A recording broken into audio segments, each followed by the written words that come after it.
Olá pessoal, sejam bem-vindos à nossa aula de análise numérica e hoje nós iremos começar a estudar um novo problema, tá certo? Que é o problema de se extrair as raízes de uma equação contínua do tipo f de x igual a zero, tá? Então a ideia é, toda vez que eu tiver que achar a raiz de uma função ou resolver uma equação, como é que eu faço para calcular as raízes dela?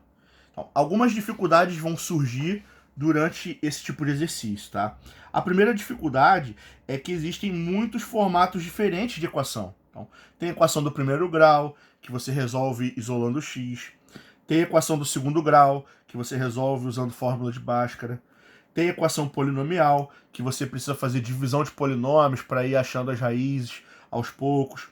Tem a equação exponencial, a equação logarítmica, que você tem que usar lei do corte, propriedades de log exponencial para isolar o x. Tem equações trigonométricas, que aí você tem que usar transformações com arcos, você tem que conseguir trabalhar em cima do círculo trigonométrico, que dá uma leitura mais complicada das equações. Tem equações que são modulares, que vocês são obrigados a quebrar em vários casos, separar em partes. Então, e assim vai. E existem N outras equações que a gente pode criar, tá? Então, é como se cada equação tivesse uma técnica própria para ser resolvida. E isso é um problema, porque eu tenho que ter uma bagagem muito grande, eu tenho que ter muitos conhecimentos assim para conseguir resolver. Eu tenho que saber tudo isso para eu garantir que eu consiga achar a raiz de uma certa equação, tá? Então, a primeira dificuldade é que tem uma grande variação de métodos diferentes para se resolver isso em matemática, tá? A segunda dificuldade é avaliar se uma equação tem solução, tá? Por quê? Porque existem equações que não têm resposta. Quando você pega, por exemplo, uma equação de segundo grau, você pode ter duas soluções, uma solução ou nenhuma solução, tá? Então, na hora que eu acho uma delas, será que está faltando a outra? Tá? Será que quando eu começar a resolver, eu realmente vou conseguir uma resposta lá no final? Então, a questão da existência ou não existência, da possibilidade ou da impossibilidade, já é todo um assunto à parte. Eu tenho que saber, tá? Estudar a equação para saber se vai ter resposta. E outra, depois ainda tem que conseguir descobrir quantas que tem, quantas soluções que tem, tá? Aí isso faz com que resolver equações seja um problema de alto nível em matemática, então um problema de complexidade muito alta. O que nós vamos estudar na aula de hoje a partir da aula de hoje, são alguns métodos genéricos para a extração de raízes, ou seja, são métodos que eles servem para resolver todas essas equações ao mesmo tempo. É um método só que pode ser aplicado em todas elas, tá? E aí você pergunta, poxa, professor, mas se tem uma técnica que ela serve para todas as equações, por que eu sou obrigado a calcular, a aprender várias técnicas separadas? Né? Por que eu sou obrigado a resolver cada uma de um jeito, se existe um método genérico que ele pode ser aplicado em todas elas ao mesmo tempo? Tá? Bom, é porque esses métodos que nós vamos estudar são métodos numéricos, não são métodos exatos, tá? Ou seja, você não vai conseguir achar a solução perfeita, com o número 100% correto. Tá? A gente vai trabalhar com técnicas iterativas. Tá? Aqui não é interativa, não tem N não. Isso aqui não tem interação. Eu não estou me envolvendo com ela, tá? Não estou participando dela. Ela é iterativa porque ela é repetitiva, tá certo? Então, nós vamos trabalhar com técnicas repetitivas ou aproximativas que geram uma sequência de soluções que elas se aproximam dessa solução exata, tá? Isso significa que eu começo com uma resposta ruim e eu vou melhorando, refinando essa resposta, tá cada vez mais próxima da solução correta. Porém, aqui a gente cai numa certa dificuldade, que é o seguinte, ó. Uma técnica interativa, ela pega um valor que já está próximo da solução, tá? E aproxima ele dela, tá? Ele melhora. Ele vai se aproximando da resposta correta. Esse processo ele vai ser repetido N vezes. Quando eu falo N, é porque a princípio eu não sei quantas vezes. Eu posso ter que repetir 5, 6, 10, 20, 1000 vezes até conseguir uma resposta adequada, tá? E o que significa a resposta adequada? Significa que nós ficaremos satisfeitos com a aproximação obtida, tá? Ou seja, na prática, em teoria, eu só vou conseguir chegar na resposta exata se eu aplicar esse método infinitas vezes. Se eu ficar aplicando ele sem parar até o infinito, uma hora eu chego na resposta correta, tá? Só que eu não tenho todo esse tempo, eu não tenho toda essa disposição. Então o que eu vou fazer? Eu vou começar a melhorar as minhas respostas. Eu vou começar a gerar uma sequência de soluções aproximadas, até que numa enésima conta eu vou ficar satisfeito. Eu vou falar assim: ah, ainda não é a resposta certa, mas já tá bom, já tá muito próximo, tá mudando muito pouco. Eu já posso parar por aqui, eu já estou satisfeito, tá certo? Tá. Um outro problema que a gente tem também é que é o seguinte: esse processo iterativo ele pega uma resposta que não está boa e melhora ela. Então, para que eu possa aplicar ele uma primeira vez, para que eu possa começar aplicando esse método, eu já tenho que ter uma solução, ou eu já tenho que ter um valor inicial para começar, certo? Para eu poder melhorar esse valor. Esse valor inicial ele é chamado de chute inicial, tá certo?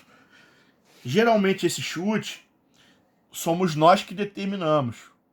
E se a gente escolher mal, esse número N de vezes que eu vou ter que fazer para que eu me sinta satisfeito vai cada vez aumentar, né? Então, se eu começar muito longe da solução real, eu tenho mais trabalho. Eu vou ter que fazer o método mais vezes, eu vou ter que me esforçar mais, tá certo? Então, qual é o problema? Como é que esses métodos eles têm um certo processo? Tá? Primeiro, eu tenho que conseguir um valor inicial. Quanto mais próximo da solução verdadeira, melhor. Tá? Mais eficiente vai ser o meu trabalho. Depois, eu vou começar a repetir uma série de contas. Tá? Eu vou repetir várias vezes, N vezes. Essa resposta vai melhorando até uma hora que eu fique satisfeito. Essa resposta ela deve ser próxima da solução exata, mas não chega a ela, né? Ele ainda não tem 100% de exatidão. Tá? Bom, para eu aplicar um método iterativo desse, eu vou precisar, então, passar por 3 fases, tá? Vamos deixar isso bem claro para que a gente possa fazer os exercícios. Primeiro, a gente tem que conseguir um chute inicial, tá? Um valor estimado para começar o método. Quanto mais próximo ele for da solução, melhor, menos esforço eu tenho. Então eu preciso descobrir mais ou menos aonde a solução está para eu começar próximo a ela. Tá? Então esse é o primeiro trabalho que a gente tem. Depois vem o que a gente chama de passo recursivo, tá? ou método iterativo, que é uma fórmula ou uma técnica que vai ser usado várias vezes para ir melhorando a resposta. Professor, quantas vezes eu vou fazer? 5, 10, 15, 20? Depende. Tem que existir também um critério de parada. Tem que existir uma condição que indica quando é que eu estou satisfeito. Uma precisão, um certo número de repetições. Eu tenho que dizer, ó, melhora isso aqui 20 vezes. Ou então, melhora isso aqui até que a precisão do meu número tenha 2 casas decimais. Então eu tenho que dar um critério para que você pare o processo de repetição, tá certo? Então eu tenho que começar de algum lugar. Depois eu tenho que conhecer como melhorar a minha resposta. E eu também tenho que conhecer o momento certo de parar.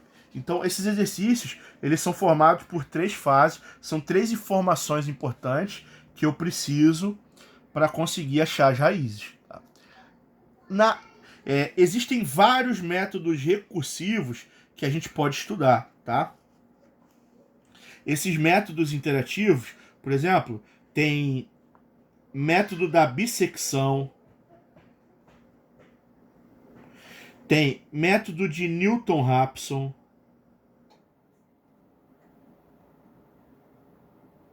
tem método,